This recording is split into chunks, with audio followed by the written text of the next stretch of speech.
আপনি কোনো কিছু পারতেছেন না, আস্তে কইরা চুপচাপ চলে যাবেন, এই জন্য কি আপনার ষড়যন্ত্র উপদেষ্টা বানানো হয়েছে?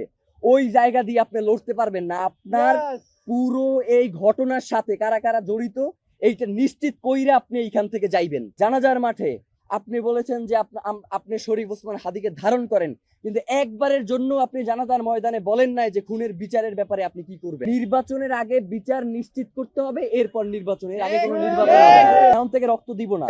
প্রয়োজনে যারা আমাদের ভাইকে হত্যা করছে, গুম করছে, খুন করছে, আপনারা যদি এই দায়িত্ব পালন করতে না পারেন, বাংলাদেশের জনগণ কিন্তু রক্ত নেওয়া শুরু করে দেবে। রক্তপাত একবার শুরু হয়ে গেলে এটা কিন্তু আপনারা থামাইতে পারবেন না। ওসমান হাদির জানাজায় 10 লক্ষাধিক মানুষের উপস্থিতিতে আমরা বর্তমান সরকারের কাছে 2টি দাবি জানিয়েছিলাম।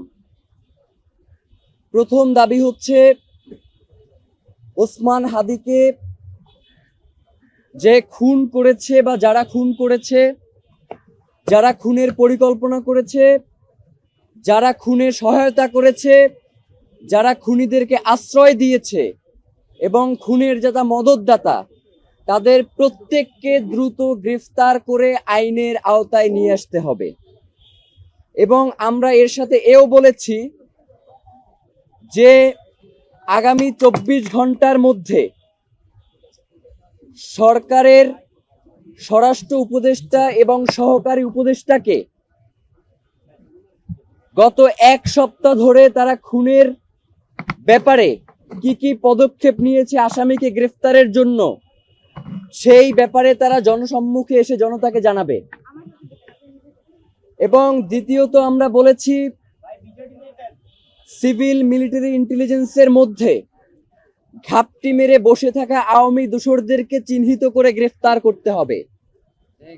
10 লক্ষের অধিক মানুষ তারা এই দাবিকে সমর্থন করেছে এবং তারা বলেছে যে ওসমান হাদির বিচার না হওয়া পর্যন্ত বাংলাদেশে স্বাধীনতার সার্বভৌমত্বকে টিকিয়ে রাখার যে লড়াই, সেটাকে আসলে কন্টিনিউ করা যাবে না।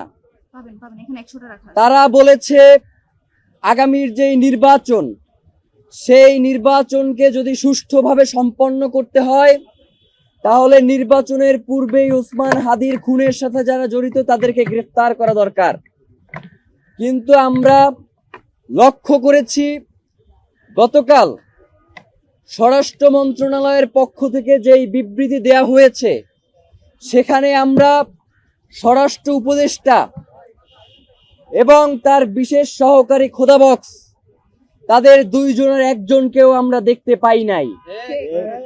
এর মাধ্যমে প্রতীয়মান হয় যে স্বরাষ্ট্র উপদেষ্টার দপ্তর থেকে এই ঘটনাকে তুচ্ছ-তাচ্ছিল্য করা হয়েছে। তারা মনে করেছে যে ওসমান হাদির ঘটনাকে তারা ধামাচাপা দিয়ে দিবে।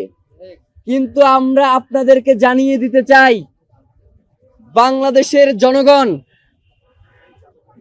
আপনারা যাদেরকে বোকা, দুর্বল মনে করেন, তারা জুলাইয়ে আপনাদেরকে একটা শিক্ষা দিয়েছে, কিন্তু আপনাদের সেই শিক্ষা হয় নাই। 5 তারিখ থেকে 20 তারিখ পর্যন্ত বাংলাদেশের জনগণের যেই দায়িত্ব ছিল তারা সেইটা পূরণ করতে পারে নাই। আজকে ইনকিলাব মঞ্চ যদি এইখান থেকে ঘোষণা দেয় যে 5ই আগস্ট থেকে 20 আগস্ট পর্যন্ত যেই দায়িত্ব বাংলাদেশের জনগণের ছিল, সেই দায়িত্ব আপনারা এখন পূরণ করেন, তাহলে কিন্তু আপনারা সরকারে থাকতে পারবেন না। আমরা ইনকিলাব মঞ্চের পক্ষ থেকে বাংলাদেশের সাধারণ জনগণকে সাথে নিয়ে জানাতে চাই যে আপনারা গতকালকের যেই বিবৃতি দিয়েছেন, সেই বিবৃতিতেই আপনাদের চোখে মুখে স্পষ্ট ভেসে উঠেছে যে আপনাদের কাছেই আসলে এর কোনো সুস্পষ্ট ব্যাখ্যা নাই। আপনারা এক এক সময় এক এক ধরনের কথা বলছেন। এই বলছেন খুনি ভারতে পালিয়ে গেছে, আবার এই বলছেন যে খুনি দেশে আছে। বাংলাদেশের গোয়েন্দা সংস্থার আসলে কাজ কি? ট্যাক্সের টাকায় বাংলাদেশের সবথেকে গুরুত্বপূর্ণ জায়গাগুলোকে দখল করে আরামায়েশ করার জন্য কি আপনাদেরকে জনগণ এখানে বসিয়ে রেখেছে?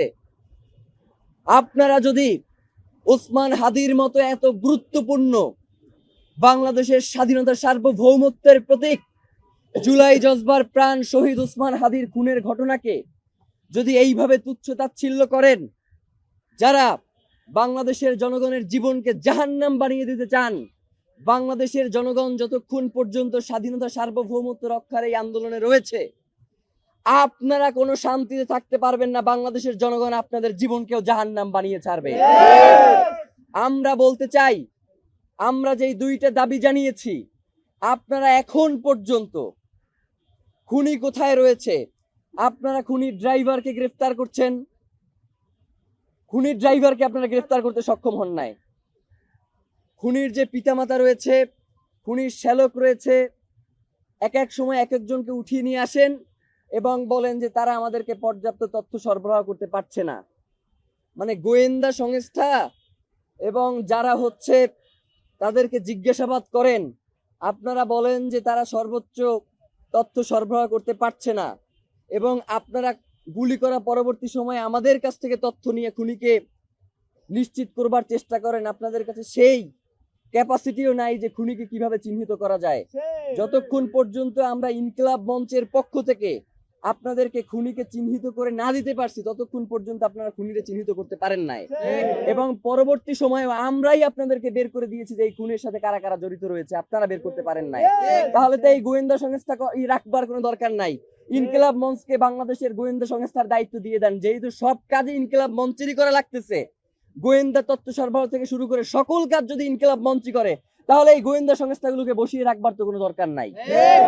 আমরা দ্বিতীয় দাবি জানিয়েছিলাম যে সিভিল মিলিটারি ইন্টেলিজেন্সের মধ্যে ঘাপটি মেরে বসে থাকা আওয়ামী দোসরদেরকে চিহ্নিত করে আপনারা গ্রেফতারের আওতাধীন করেন। দ্বিতীয় নাম্বার দফা আপনারা কোনো উচ্চারণই করেন নাই। মানে কি ফাইজলামি নাকি? মানে বাংলাদেশের জনগণ, কোটি কোটি জনগণ আপনাদেরকে দুইটা দফা দিয়েছে, আপনারা কোনো তোয়াক্কাই করতেছে না। বাংলাদেশের জনগণ এই সরকারকে টিকিয়ে রাখার দায়িত্ব নেয় নাই। এই সরকার যদি এই বিচার নিশ্চিত না করতে পারে, এই সরকারে থাকবার কোনো দরকার নাই। বাংলাদেশের জনগণ দীর্ঘ 15 মাস ধরে এই সরকারের সকল অন্যায়কে শুধুমাত্র বৈধতা দিয়েছে যাতে জুলাইয়ের এই বিচারগুলো হয়, যাতে বাংলাদেশের স্বাধীনতা সার্বভৌমত্ব অক্ষুণ্ণ থাকে, যাতে বাংলাদেশের স্থিতিশীলতা বজায় রাখে, যাতে বাংলাদেশে সুষ্ঠু একটা নির্বাচন হয়। আপনারা কোনোটাই করতে সক্ষম হচ্ছে না। তাইলে আপনাদের তো এখানে বসে আরাম করবার কোনো দরকার নাই। আপনাদেরকে যখন আমরা গিয়ে বলি যে এই খুনিদেরকে কারা ছাড়াইলো, আপনি হাসতে হাসতে বলেন যে বাবা এটা কেমন কথা, এর দায়িত্ব তো আমার না। এই মিয়া ফাইজলামি করেন। আপনার আইনমন্ত্রী বানানো হয়েছে কি আপনার খালি দায় অস্বীকার করবার জন্য? আপনি আইন উপদেষ্টা হয়েছেন কি খালি দায় অস্বীকার করবেন এই জন্য? আপনার কি কোনো দায় নাই? এই যে জনগণ যখন এই যে উপদেষ্টা পরিষদ গঠিত হয়, জনগণ কারে চিনতো?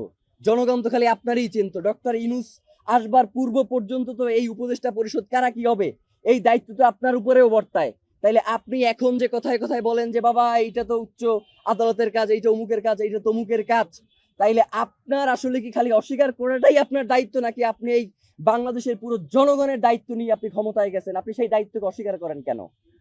আমরা স্পষ্ট করে বলতে চাই যে স্বরাষ্ট্র উপদেষ্টা, সহকারী উপদেষ্টা, আইন উপদেষ্টা থেকে শুরু করে প্রত্যেকে প্রচুর পরিমাণে দায়িত্ব অবহেলার কারণেই আজকে হাদি ভাইয়ের এই রক্ত এই বাংলার জমিনে ঝরেছে। সুতরাং প্রত্যেককেই এর জবাবদিহি নিশ্চিত করতে হবে। গতকাল থেকে গুঞ্জন শুনতেছি যে স্বরাষ্ট্র উপদেষ্টা নাকি পদত্যাগ করবে।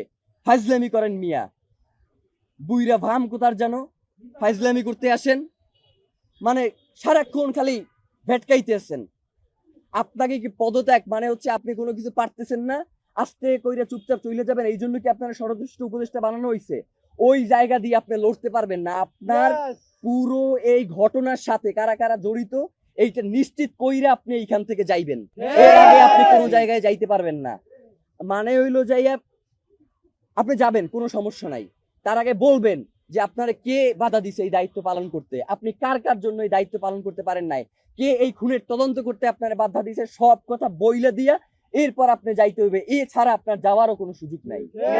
এবং ডক্টর ইউনূসকেও আমরা বলতে চাই যে বাংলাদেশের জনগণ আপনাকে প্রধান উপদেষ্টা বানাইছে এই জনগণের স্বাধীনতা সার্বভৌমত্বকে টিকিয়ে রাখার জন্য। জানাজার মাঠে আপনি বলেছেন যে আপনি শরীফ ওসমান হাদিকে ধারণ করেন, কিন্তু একবারের জন্য আপনি জানাজার ময়দানে বলেন নাই যে খুনের বিচারের ব্যাপারে আপনি কি করবেন। মানে এই যে এত বড় একটা হত্যাকাণ্ড হইলো, এর বিচারের জন্য আপনি কি কি পদক্ষেপ নেবেন সেইটা আপনার মুখ থেকে আমরা শুনতে পারি নাই। মানে আপনার যে অসহায়ত্ব, সেইটা আমরা দেখতে পাইছি। আপনি আসলে কিসের কারণে অসহায় সেইটা আমরা জানতে চাই। আপনাকে কে অসহায় করে তুললো এইটা আমাদের কাছে আপনার জানাইতে হবে। মানে এইটা না জানাইয়া তড়িঘড়ি করে নির্বাচন দিয়ে এরপর আপনি চলে যাবেন, এইটা হবে না। নির্বাচনের আগে বিচার নিশ্চিত করতে হবে, এরপর নির্বাচনের আগে কোনো নির্বাচন হবে না। মানে বাংলাদেশের জনগণ শুধুমাত্র ওই সবসময় স্থিতিশীলতা রক্ষার জন্য রক্ত দিয়ে যাবে, এই ভুংসুম শেষ, এইগুলো আর চলবে না। এখন থেকে রক্ত দিব না। প্রয়োজনে যারা আমাদের ভাইকে হত্যা করছে, গুম করছে, খুন করছে, আপনারা যদি এই দায়িত্ব পালন করতে না পারেন, বাংলাদেশের জনগণ কিন্তু রক্ত নেওয়া শুরু করে দেবে। রক্তপাত একবার শুরু হয়ে গেলে এটা কিন্তু আপনারা থামাইতে পারবেন না। সুতরাং আপনাদেরকে হুঁশিয়ারি করে বলতে চাই যে অতি দ্রুত ওসমান হাদির খুনের সাথে যারা জড়িত তাদেরকে দ্রুত গ্রেফতার করেন। আপনারা যদি সুস্পষ্টভাবে আমাদেরকে বলেন যে খুনি ভারতে পলায়ে গেছে, তাইলে কি করতে হবে? তাইলে যেইটা করতে হবে সেটা হচ্ছে, বাংলাদেশে একটা বন্দি বিনিময় চুক্তি আছে, আপনারা জানেন না? এই যে উলফা নেতাদেরকে যে বন্দি বিনিময় চুক্তির মাধ্যমে ভারতে পাঠানো হয়েছে, আপনারা দেখেন নাই? উলফা নেতারা খালি বাংলাদেশ থেকে ভারতে পাঠানো যায়, ভারত থেকে দিল্লির ওই কুত্তা শেখ হাসিনারে বাংলাদেশে আনা যায় না। মানে হইলো যাইয়া বাংলাদেশ থেকে খালি আমরা সবাই খালি সহযোগিতা করবো আর পাঠাবো, কিন্তু ওই দেশে খালি সন্ত্রাসীদের অভয়ারণ্য হবে, ওই দেশ থেকে কাউরে পাঠানো হবে। এই ধরনের ফাইজলামি মার্কা বন্দি বিনিময় চুক্তি আমাদের দরকার নাই। আপনারা অতি দ্রুত ওসমান হাদিকে যারা খুন করেছে তাদেরকে দেশে থাকলে গ্রেফতার করেন, আর দেশে যদি না থাকে তাহলে তাদেরকে বিদেশে যেখানেই থাকুক সেইখান থেকে আনবার ব্যবস্থা করেন। এর বাইরে আমরা আসলে আর কিছু জানি না।